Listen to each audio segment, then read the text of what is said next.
우리가 살펴보고 있는 마가복음 13장은 성전이 파괴되기 전에 징조와 또 언제 그 일이 이루어질지를 이야기해 주는 말씀입니다.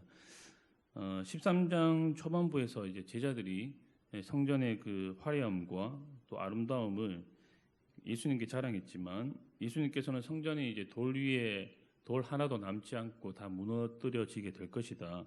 철저하게 파괴될 것이다 라고 말씀을 하셨죠.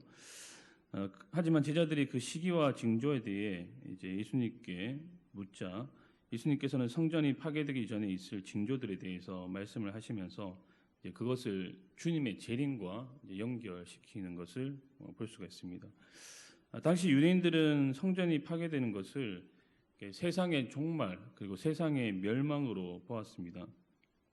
유대인들이 이러한 믿음을 생각한다면 성전이 파괴될 것을 주님께서 말씀을 하시면서 세상의 종말인 이 당신의 재림에 대해서 이렇게 이야기하는 것은 연결시켜서 이야기하는 것은 어쩌면 자연스러운 그런 일일지도 모르겠습니다. 오늘 말씀은 마가복음 13장의 마지막 부분으로서 예수님께서 두 종류의 비유를 제자들에게 들려주시는데요. 먼저 첫 번째 비유는 이제 무화과나무 비유입니다. 이것은 예루살렘 성전의 파괴와 좀 관련이 된 비유인데요. 무화과나무는 계절 변화에 굉장히 민감한 나무입니다. 봄이 되면 이제 잎이 나오기 시작하면서 여름이 이제 멀지 않았다라는 것을 알립니다. 그리고 여름이 되면은 이제 잎이 만발하는데 그래서 특별히 이제 여름이 왔음을 알려주는 이 나무가 무화과나무라고 할 수 있습니다.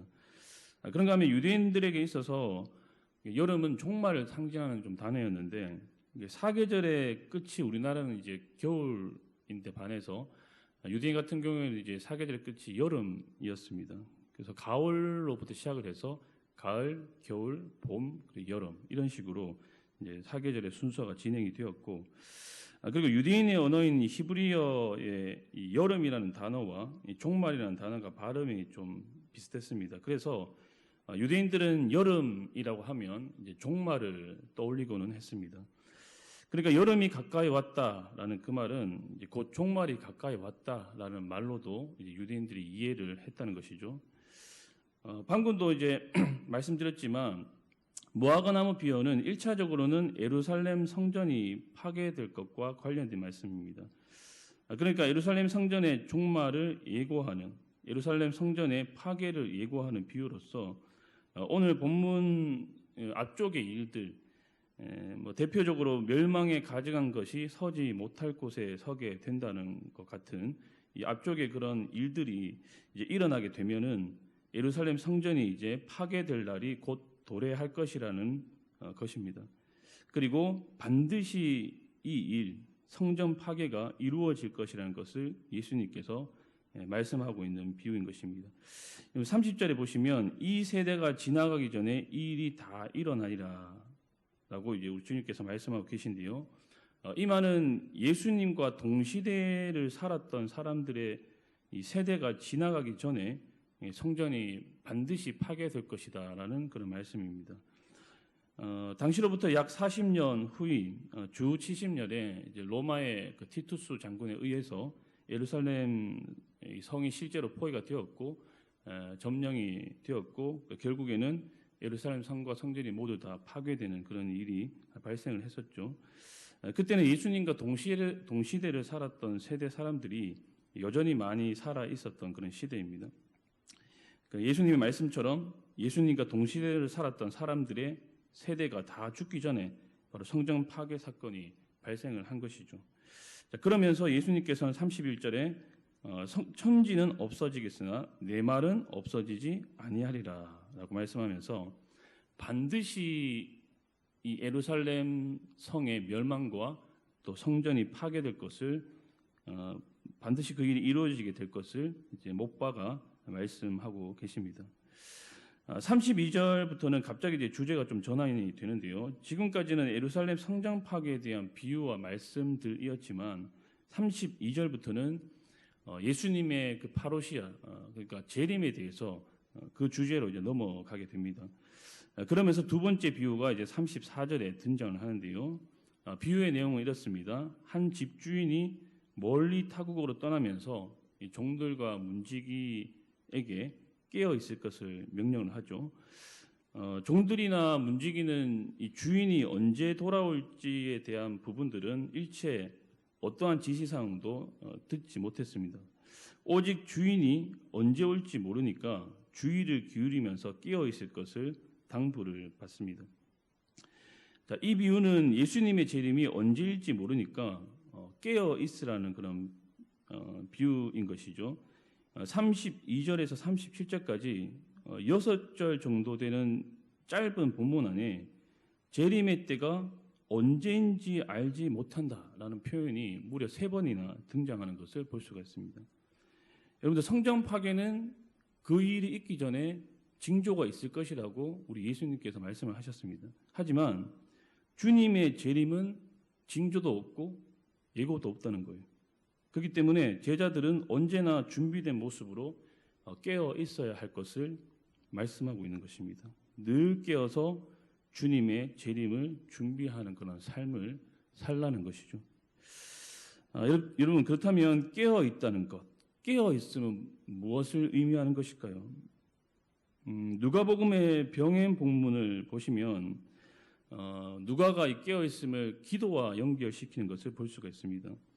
누가복음 21장 36절입니다. 이러므로 너희는 장차 올 이 모든 일을 능히 피하고 인자 앞에 서도록 항상 기도하며 깨어 있으라 하시니라. 이 말씀처럼 깨어 있는 것은 기도하는 것이다라고 할 수 있겠죠. 기도의 자리를 지키고 바로 기도의 자리를 사수하는 것입니다. 하지만 마가복음에서는 이 깨어 있음을 조금 다르게 표현을 하고 있습니다. 여러분들, 비유에 보시면 집주인이 종들에게 그 할 일을 맡기고 가는 것을 볼 수가 있습니다. 집주인이 종들에게 기대하는 것, 그것은 주인이 언제 올지 모르지만 그럼에도 불구하고 자신이 맡은 일을 부지런히 감당하는 모습입니다. 여러분들, 마태복음의 병행 본문을 보면 조금 더 구체적으로 이것을 확인할 수가 있는데요. 자신이 맡은 일에 신실한 그리고 충성되고 지혜 있는 종과 주인이 더디 올 것이라고 생각하면서 게으르게 지내는 악한 종이 나옵니다. 이 충성된 종과 악한 종을 비교를 하면서 주인이 기대하는 것은 종들이 주인이 맡긴 일에 부지런하고 충성하는 것이라는 것을 바로 이 마태복음에서도 이야기를 하고 있습니다. 사랑하는 여러분들, 우리에게는 모두 하나님께서 우리에게 맡기신 일들이 있습니다. 여러분, 우리는 그것을 충성되게 그리고 신실하게 감당해야 되는 것이죠. 여러분들, 그것이 꼭 교회 일로 국한되지는 않을 것입니다.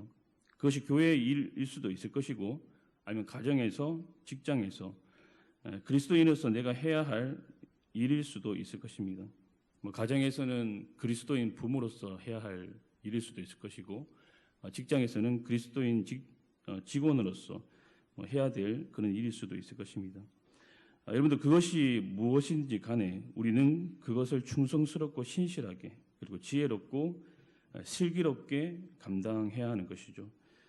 다른 말로는 현실에 충실한 삶을 살라는 것입니다. 종말이 가까이 왔다고 해서 막 격양되거나 흥분되거나 아니면 자신의 손을 놓고 게으르게 그렇게 지내는 것이 아니라 교회에서, 가정에서, 그리고 직장에서, 그리고 사회에서 그리스도인으로서 내가 해야 될 역할과 책임을 다하면서 자신이 해야 할 일을 충성스럽게 하는 것이죠. 여러분들, 그것이 바로 마가복음이 이야기하는 깨어 있는 사람의 모습인 것입니다.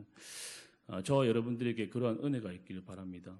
오늘 하루도 그리고 이번 한 주도 우리에게 맡겨진 그 일, 가정에서 그리고 직장에서 교회에서 하나님께서 우리에게 맡겨진 그 일에 그 현실의 삶에 우리가 충실하게 살아감으로 통해서 깨어있는 성도의 모습으로 살아갈 수 있는 저 우리 성도님들이 될 수 있기를 주님으로 간절히 축복합니다.